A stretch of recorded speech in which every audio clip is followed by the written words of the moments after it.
Johnny Gruden. He's going to Houston to see Deshaun Watson, who he has self-said that is the greatest human on the planet, Deshaun Watson. And if you don't like him, you're crazy.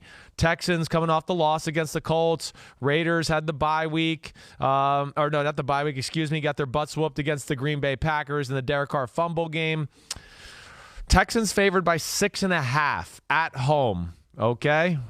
What do you think's going to go on here? How many of these games can John Gruden endure where he has to look across and see Patrick Mahomes, Kirk Cousins, Jacoby Brissett? He's got to see Aaron Rodgers, Deshaun Watson, Matthew Stafford. He's got to see Mahomes again.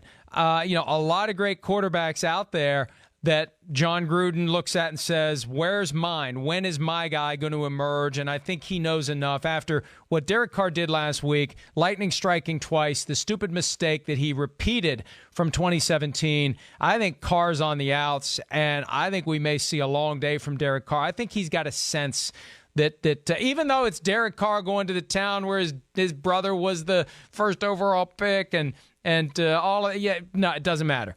I think that the Texans, especially after losing to the Colts, they're going to focus. They're going to get the win. They're going to go to 5-3. And Deshaun Watson is going to bedevil the Raiders defense. And John Gruden is just going to be, yelling and shouting the F word over and over again and doing various forms of his scowl, the every emotion possible he can express through a scowl. And it's going to be the bad emotions that we see on Sunday because I think the Texans will win this game. I don't think it's going to be a blowout, though. I may be threading the needle here. I haven't checked the spread. I got the Texans winning 27-23.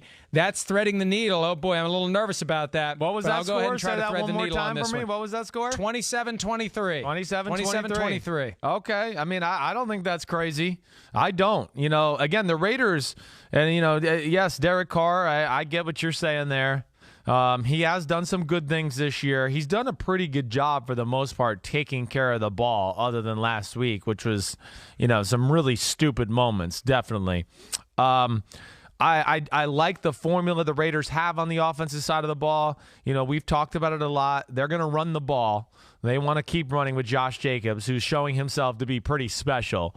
Now, the Texans have a great run defense. They do.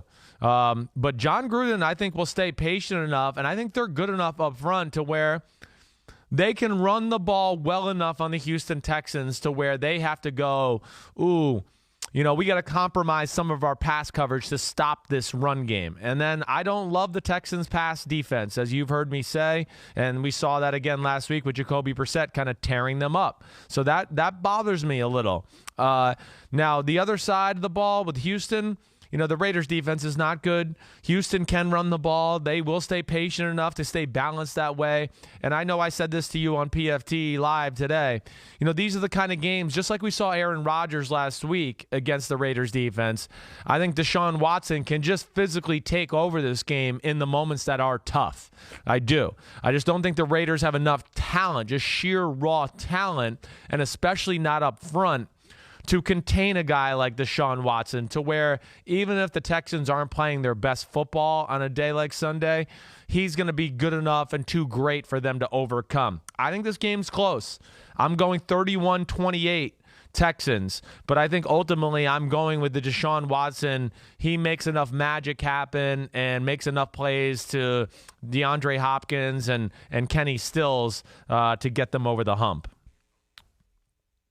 This is a double needle thread. We don't do that very often. I know. You're usually the one who takes these chances, but I don't know. Maybe it works. It makes me nervous because you're rooting for one team to win, but not by very many points. I don't like that feeling. Well, I don't like care. That turmoil. I don't care. I just want the team that I picked to win first. The only ones I care about the damn spread, and that's why I was saying that I don't give a damn about my record against the spread because a lot of these games I would not ever bet or pick against the spread because a lot of these games that I don't bet on, I think come down to luck more times than not, or a guy being injured, things that you can't quantify in figuring out these games. So I just want to beat your ass, like I said, in the straight up and the bets department. That's all I'm going for. And we're both on the Texans in a close one there. Hi, I'm Mike Tirico, and thanks for watching. Make sure to hit subscribe for the latest news and highlights from NBC Sports.